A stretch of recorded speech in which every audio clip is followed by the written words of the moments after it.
Oh, hey there. Good morning, Monica. Are you going to work in those worn-out old rags that look like a 20-year-old present from your grandma again today, you broke loser? Hey, Roxanne. I'm pretty sure my clothes fall under office casual, and they're definitely not worn out. Anyway, what do the clothes I choose to wear to work have to do with you? It's not like I'm causing you any problems. Oh dear, what a shame. I see you still have precisely zero self-awareness. Your very existence is a problem when you go to work looking homeless every day, dear. How am I a problem? You walk around the neighborhood dressed like a broke loser, radiating the intolerable stench of poverty. Every time I walk past you, I have to pinch my nose. If I'm not careful, I could become poor like you just by being in your vicinity. It really is time you learn to have a little self-awareness, dear. If you don't get on top of your stench soon, the entire neighborhood will be wearing nose plugs. I have no idea what makes you think I'm a broke loser who radiates the smell of poverty, but me and my family really don't struggle with money as much as you seem to think we do. Are you joking? I've seen your house, dear. You're nothing but a broke part-time housewife who lives in a shabby, run-down ground floor apartment in the rough part of town. Excuse me? You obviously had no choice but to live there because the rent is dirt cheap and you couldn't afford anywhere more respectable. The place is so beat up, I wouldn't be surprised if the roof leaked every time it rained. You must have to walk around on your tiptoes to avoid the 200-year-old floor creaking. You seem to be making a bunch of huge misunderstandings here, Roxanne. I don't know why you think I work part-time, but I don't. As for the apartment, it was fully renovated 5 years ago. Nothing in there is 200 years old. Huh? It originally belonged to my husband's parents. He inherited it when his dad passed away 5 years back. His mom, who still lives with us now, suffered a fall and hurt her leg not too long afterwards, which ended up with her having to live in a wheelchair. So we had it reformed into a barrier-free, one-story bungalow to make her life there as easy and stress-free as possible. Around the same time, my husband also bought the house next door, which had been vacant for years, then had the connecting wall demolished to almost double the floor space. Even despite all that, buying the house, hiring the builders, paying for the materials, insuring the place, having wheelchair access facilities fitted, we still never struggled for cash. Wow. Basically, because you went on a foolishly irresponsible spending spree that was well beyond what you could afford, you're now a broke loser groveling around in the depths of soul-crushing poverty and despair.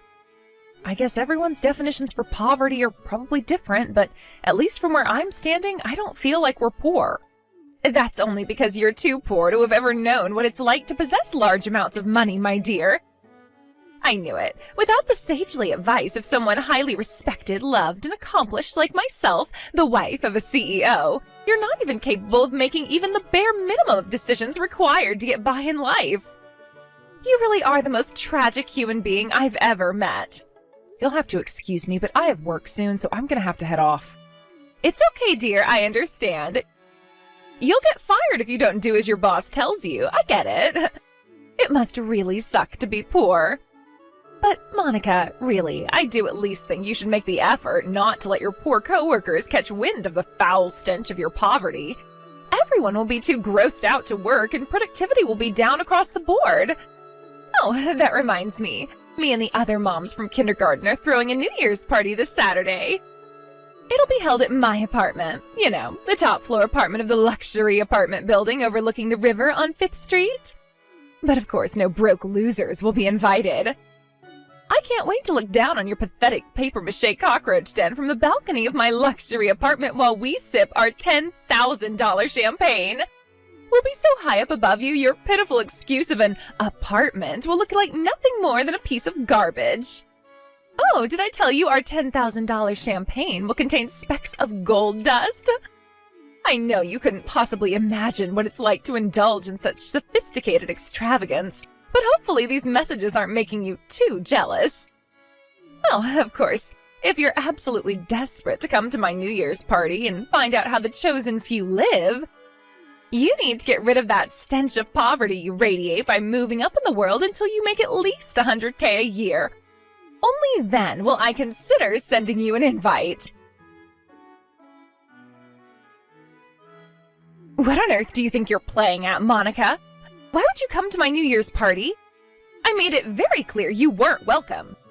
Why would you go out of the way to bug me over messages when we're at the same party?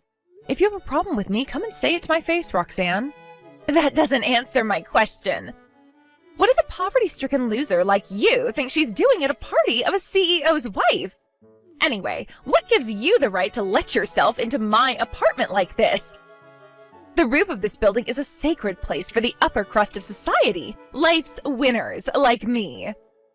Poor people don't belong here, and you're not welcome. Think you had the nerve to bring your husband with you, too. I have no idea how you managed to get past security. But I'd rather you didn't stink out my luxury apartment with the rotten stench of your poverty. I'm going to have to spray some air freshener because of you. What a surprise that was! I genuinely have no idea how a broke loser like you ended up getting into my invite-only party, or what made you think you had the right to come in the first place, for that matter. I made it very clear you were only to come if you made more than $100K a year. That didn't give you any right to pour a bottle of champagne over my head. You unlawfully entered my apartment and you paid the price. I didn't do anything wrong. I was merely defending my property. Besides, I poured that bottle of champagne over your head out of kindness. Kindness? I figured if I could drench you in champagne, it might help get rid of the stench of poverty that follows you around wherever you go. But thanks to your illegal entry into my apartment, my luxury top-of-the-range Persian rug is covered in champagne now. I'll have you know that rug cost $7,000. If you don't compensate me for the damage you've done, I'll be forced to take extreme measures. Obviously, this should go without saying, but a cleaning won't do it. You've ruined the fabric forever, so you need to buy me a brand new rug. I know $7,000 probably amounts to a year's wages for the likes of a broke depth groveler like yourself. And I wouldn't be surprised if you even had to move out of your cockroach-infested apartment and live on the streets to come up with the money, but you should have thought about that before you spoiled my rug. Listen to me, Roxanne. You don't seem to be aware of this, but it was your husband who invited me and my husband. Huh? Initially, we were only supposed to be paying him a visit in his office on the second floor to make a few inquiries. But when we arrived, he told us he had some urgent business to attend to and apologetically invited us to wait for an hour upstairs in your apartment. He appeared to know that me and you are kindergarten acquaintances, so I guess he figured it'd make sense to invite me to your New Year's party to kill some time while he dealt with whatever stuff he had going on.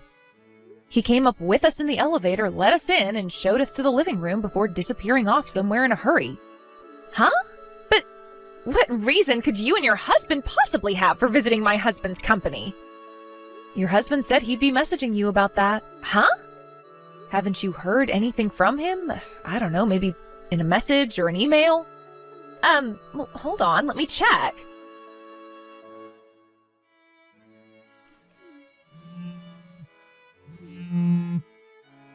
Oh my God, what in the Lord's name is happening? Monica, you're the president of my husband's company's biggest client company? What in the hell? How haven't I heard about this before? That's not all. What the hell are you doing living in a tiny ground floor apartment with a job like that? I thought you were broke. Excuse me? Let me get this straight. You thought I was poor because I live in a ground floor apartment? Who lives in ground floor apartments apart from broke losers? Everyone knows celebrities and successful people live on the top floor so they can look down on the peasants. Ah, I see. So that's why you went out of your way to get an apartment on the top floor, huh? Because in your mind, being that high up is the ultimate form of status symbol? What, are you saying it's not a status symbol? Of course, everyone's free to have their own ideas about the world. But I personally don't see any link between the altitude of someone's house and their value as a human being. And if I'm honest, I think that's a very shallow and superficial way of looking at the world. What the heck are you talking about? I did tell you this before, but my mother-in-law lives with me and my husband. She lives in a wheelchair, so it was a must that our place not have any stairs. That's why we bought the vacant house next door, had the second floors of both houses demolished, and had it converted into a big, spacious, barrier-free bungalow. Anyway, Haven't you heard? Bungalows are in fashion these days. All the celebs and successful people are buying them. Oh my God, are they really? Hey, what's this crap I'm hearing about you terminating your contract with my husband's company? I take it your husband explained the situation to you then? My contract with your husband's company is terminated with immediate effect. Oh my God, I can't believe you're doing this just because I poured a bottle of champagne over your head as a joke. You have no right to drag my husband into this. This crosses the line. No way. Do you think that's the only reason I'm doing this? Huh? But my husband just called. He was furious. He said this was all happening because of my rude attitude at the New Year's party, and that I had to apologize to you immediately. Listen, Roxanne, I'm not going to pretend you pouring a bottle of champagne over my head in front of everyone at your New Year's party has nothing to do with the contract termination. You mean there's another reason? I don't know how your husband explained it to you, but the reason me and my husband visited your husband's office on the second floor was to notify him we were terminating the contract. It was already decided at that point. What? I don't know how much of this I should tell you, since as far as I'm aware, you don't have anything to do with the management of your husband's company. But to summarize, I got sick of his failure to meet deadlines, the constant issues with quality when shipments did arrive, and not to mention the horrendous attitude his employees gave me when I tried raising the issues with them. He and his company have been impossible to work with these last 6 months, and it reached the point where I simply couldn't overlook it anymore because it was interfering with our ability to provide quality to our customers. If I'd let it continue, I am almost certain it would have had knock-on effects for our reputation and revenues. After lengthy discussions with my husband, who's responsible for client meetings, and other executives within our company, I decided we had no choice but to terminate the contract. To be honest, I had already made up my mind, but there was a small chance I'd have been willing to negotiate with your husband if he showed sincerity in wanting to improve. Until you poured champagne over my head, that is. With that, I resolved to wash my hands of the both of you for good. Oh my God, wait, hang on a second. No way. Oh, surely all this stuff with my husband is just business. Why throw away our friendship too? Now I know you're rich and successful, and that me and you are on the same level, we can grow closer than ever before. The same level as you?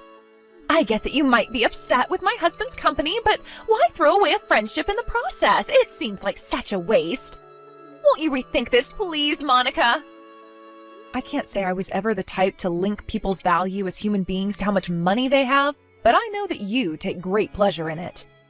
Which is why you should know that once your husband loses this contract, which accounts for over 80% of his sales, the future of his company probably isn't gonna look so bright.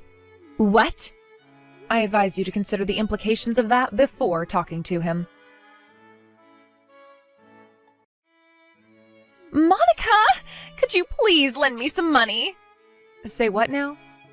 I'm sure you've already heard, but my husband's company went bankrupt. Yeah, I may have heard a thing or two about that. Well, this means we're not going to be able to carry on living in this luxury high-rise apartment. You mean you're not going to be able to keep up with the rent? Yes. My husband's unemployed after his company went bankrupt, so he has to start from scratch and find a new job. Which is why I'd really appreciate if you could lend me just enough to cover the rent on this apartment. How about you just move somewhere more appropriate for your level of income instead of begging for money? Your husband's parents are looking after your son right now, right? So you either need to ask really nicely and hope one of your parents will let you move in with them until you get back on your feet. Or if that doesn't work out, find a new job with a company that provides employee accommodation. No, I can't do that. Me? Work a job? Oh my God. It's not right that a woman of my status should have to associate with the peasants and work a normal person job. My status demands that I live on the top floor. Sure, I might have lost my title as CEO's wife, but that's just all the more reason I can't afford to lose this high-rise apartment. Listen, Roxanne, the thing is... You're going to lend me some money? Have you taken a shower lately? Huh? Do you wash your clothes? What the hell kind of questions are these? A close friend of mine lives in the same apartment block as you. But she told me that every time she walks past the housewife from the top floor, she has to hold her nose because she smells so bad. She said she gets the impression you're trying to cover up the smell by drenching your entire body in perfume. She says the smell resembles something like a mixture of your natural body odor and something that can only be described as not belonging to this world. Oh my god, do I smell that bad?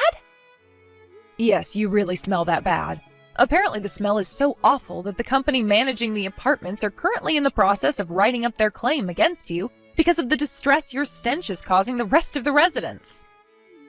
No, it's not me. They're mistaking me for someone else.